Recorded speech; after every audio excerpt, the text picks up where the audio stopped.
Wanted to give you all a briefing about the upcoming snow event. It looks like weather models show rain and snow mix coming in starting this afternoon and evening. Start off as rain, become snow rain mix that's ultimately snow. Could last into tomorrow sometime. The updated forecast is perhaps up to 2 inches of snow. And so this is something that we're going to actually have to respond to and take some steps to mitigate the traveling conditions. It looks like we're going to be deploying all 50 of our snow and ice trucks. We've been, over the last few days, been applying our brine salt mix on the streets in anticipation of the possible icing occurring, formation of ice. We will be monitoring the conditions and have our 50 plows out when there's snow to plow. And we'll keep you updated as far as through the storm. But it does look like we're going to get somewhere around 2 inches. One of the things that we identified in earlier events was the potential for improving the kind of information that we can provide to our citizens, particularly information that might be helpful for planning purposes on making trips and what roads are safe and which ones are to be used. And so we've developed an application on the city's website. If you go to the city's main webpage, wichita.gov, and if you go to services here on the banner, and you go here to track snow events, track snow removal. Thank you. You'll see a page like this, and there's a tab here for press releases to get the latest information. But it comes up on the tracking the snowplows, which is a map that comes up.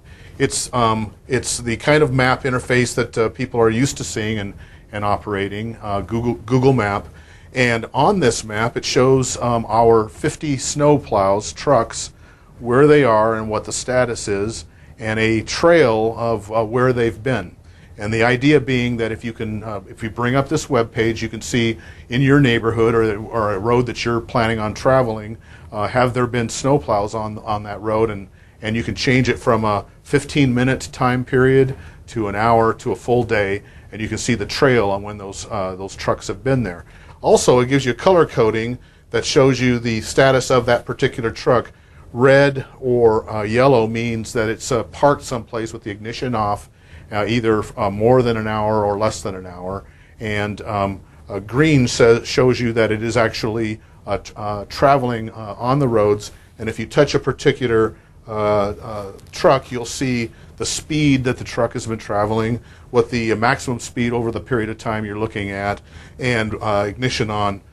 What this can do is that it can help you see where the plows have been on the routes that you may intend to travel and get some sort of a sense on which roads have been most recently plowed. So we're hoping that with this kind of information available to folks, it gives them yet another tool to be able to look at what it is the city's doing as part of its snow response, and hopefully that will be useful in planning traveling on streets during snow and ice events. So this is a tool that's available. Again, you can get to it by wichita.gov and going to services and snow removal, or you can just go directly to it, wichita.gov/snow removal, and get to this web page. Now the web page, after a little while, we will only be bringing this map up while we're in a snow event, and so that in non-snow events, it'll just be a blank map that doesn't show the trucks. Because really, I think the useful value of this is showing it during the snow event, not while they're out doing their regular duties. And so with that, I'd take any questions. What does the city use information data to keep up with what does the city do with this? This obviously just to show, this is just to allow the residents to see what's going on. How does the city use the data that you're using or tracking for your services? That's a good point. It gives us information that we can use in dispatching trucks, checking on the status of trucks. Really makes our communication between our trucks and those who are planning the response more efficient.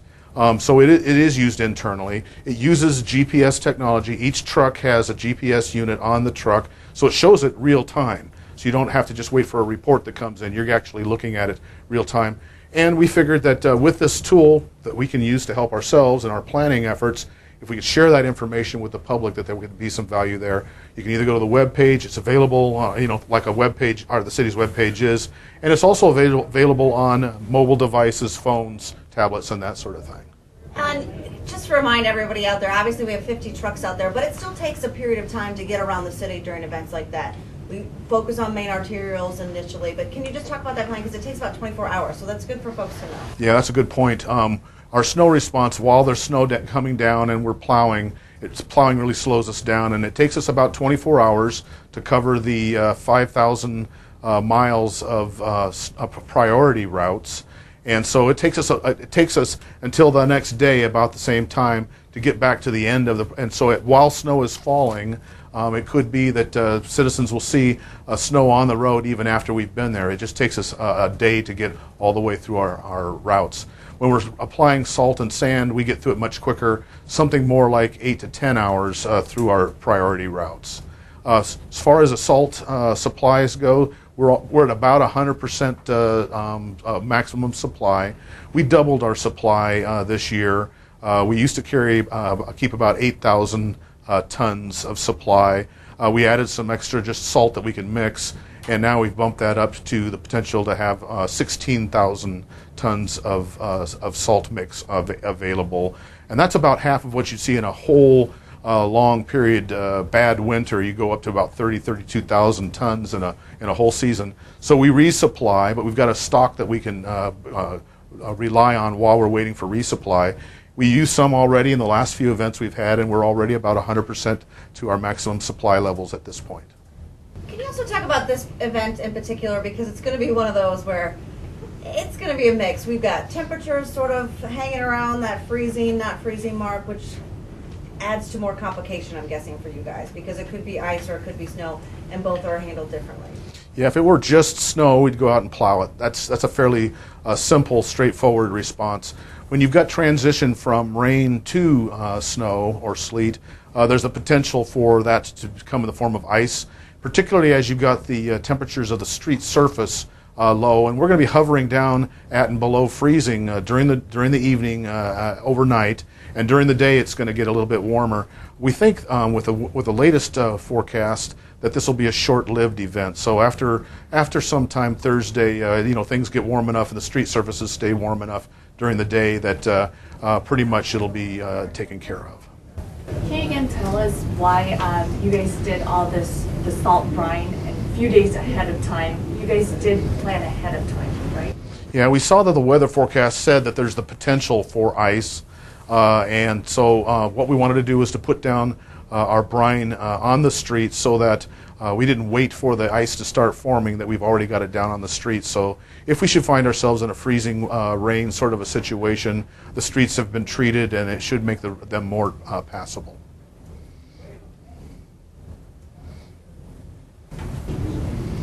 Do you have trucks ready right now? Yes, all 50 trucks are ready. Crews are scheduled. We would man them around the clock on 12 shifts, so we'd be out 24 hours to address the event.